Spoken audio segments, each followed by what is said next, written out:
قرآن مجید ماں باپ کے ساتھ حسن سلوک کرنے کا حکم دیتے ہوئے کہتا ہے وَلَا تَقُلْ لَهُمَا أُفٍّ وَلَا تَنْهَرْهُمَا، یعنی ان کے سامنے اف بھی نہ کہو، اور دوسرے کہتا ہے اور انہیں جھڑکو بھی نہیں۔ حضرت علی رضی اللہ عنہ فرماتے ہیں اگر اف سے کوئی کم بھی درجہ ہوتا اللہ تعالیٰ اس کو بھی نازل کر دیتے، یعنی اف کا درجہ سب سے آخری درجہ ہے۔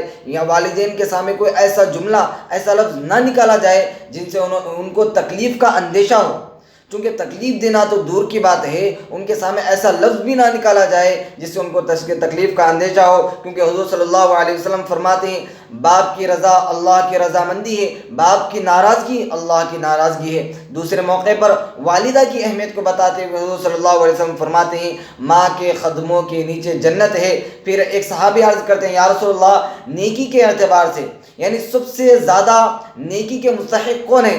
حضور صلی اللہ علیہ وسلم نے ارشاد فرمایا تیری والدہ ہے۔ پھر انہوں نے دوسری مرتبہ عرض کیا یا رسول اللہ والدہ کے بعد کون ہے؟ حضور صلی اللہ علیہ وسلم نے دوسری مرتبہ بھی ارشاد فرمایا تیری والدہ ہے۔ پھر انہوں نے جب تیسری مرتبہ عرض کیا، تیسری مرتبہ بھی حضور صلی اللہ علیہ وسلم نے فرمایا تیری والدہ ہے۔ پھر جب چوتھی مرتبہ انہوں نے عرض کیا، اس موقع پر حضور صلی اللہ علیہ وسلم نے فرمایا اب آپ کے والد کا حق ہے۔ اسی طرح جیسے جیسے رشتہ دار، جتنے زیادہ قریب کے رشتہ دار ہیں ان کے حقوق اسی طرح بڑھتے جائیں گے۔ یاد رکھیں اگر والدین ناراض ہیں تو اللہ بھی ناراض ہوگا، اگر والدین راضی ہیں تو اللہ بھی راضی ہے۔ یہ بات بھی ذہن میں رکھیں۔ علماء اکرام اپنے تجربے سے بتاتے ہیں، بڑے لوگ اپنے تجربے سے بتاتے ہیں جو بھی شخص دنیا کے اندر چاہے وہ ہندو ہو چاہے وہ مسلمان کیوں نہ ہو، جو بھی اپنے والدین کا فرما بردار رہا، اللہ پاک دنیا کے اندر ضرور اسے کامیابی سے نوازتے ہیں، اور اگر مسلمان ہے تو آخرت کی کامیابی تو لازم ہے۔ لیکن جس نے بھی والدین کی نافرمانی کی اس کو دنیا کے اندر سزا ملی، جس نے بھی والدین کی نافرمانی کی اس کو دنیا کے اندر سزا ملی۔ دیکھیے آج ہمارے معاشرے کے اندر والدین کے ساتھ کیسے سلوک کیا جا رہا ہے۔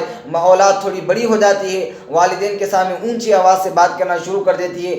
بعض تو بیوقوف ایسے بھی ہوتے ہیں جو اپنے والدین کو اپنے گھر سے ہکال دیتے ہیں۔ کہیں ایسے رودات، ایسے بھی واقعات پیش آتے ہیں جو کبھی پہلے زمانے میں کہیں سالوں تک ایسے واقعات پیش نہیں آتے تھے، آج ہر 4 دن کے بعد اخبارات میں چھپتی ہے بیٹے اپنے والدہ کو قتل کر دیا، اپنے والد کو قتل کر دیا، اپنے باپ کو ہکال دیا۔ بلکہ حال ہی میں خبر آئی ہے ایک بیٹے نے اپنی ماں کو، اپنے بھائی اور بہنوں کو اور اپنے باپ کو ٹکڑے ٹکڑے کر کے کتوں کے سامنے لاشوں کو ڈال دیا۔ میرے دوستوں والدین کے ساتھ اتنا گھٹیا سلوک کوئی انسان کر سکتا ہے؟ یاد رکھیں ایسے لوگوں کو سزا اللہ پاک دنیا ہی میں دے گا جنہوں نے ہمیں جنم دیا، جنہوں نے اپنے پالا، جنہوں نے اپنے بڑا کیا۔ اگر ہمارے اندر تھوڑی بھی سمجھ ہے، اگر ہمارے اندر تھوڑا بھی عقل و شعور ہے، یہ والدین ہی کی بدولت ہے۔ والدین دنیا میں بہت بڑی اللہ کی نعمت ہے، ان کی قدر کرنا سیکھ لیں۔ اگر تم یاد رکھ لیں اللہ پاک انشاءاللہ آپ کو دنیا کے اندر بھی نوازے گا، آخرت کے بھی اندر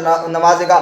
بہت سارے لوگ آ کر شکایتیں کرتے ہیں مول صاحب دعا کر دیجئے، گھر کے اندر برکت نہیں، کاروبار کے اندر برکت نہیں۔ یاد رکھ رہے ہیں آپ کتنے ہی نمازی کیوں نہ ہو جائے، آپ لوگوں سے آپ کتنے ہی بڑے ولیوں سے جا کر دعائیں کرا لیں، اگر آپ کے والدین ناراض ہیں کتنا بھی بڑا ولی کیوں نہ ہو اس کی دعا قبول نہیں ہوگی، اس کی دعا قبول نہیں ہوگی۔ دیکھیے حضور صلی اللہ علیہ وسلم نے صرف حکم نہیں دیا بلکہ عمل کر کے بھی بتایا، یہاں تک کیونکہ آپ کے حضور صلی اللہ علیہ وسلم کے والدین تو تھے نہیں، بچپن میں حضور صلی اللہ علیہ وسلم کے بچپن ہی میں ان کا انتقال ہو گیا تھا۔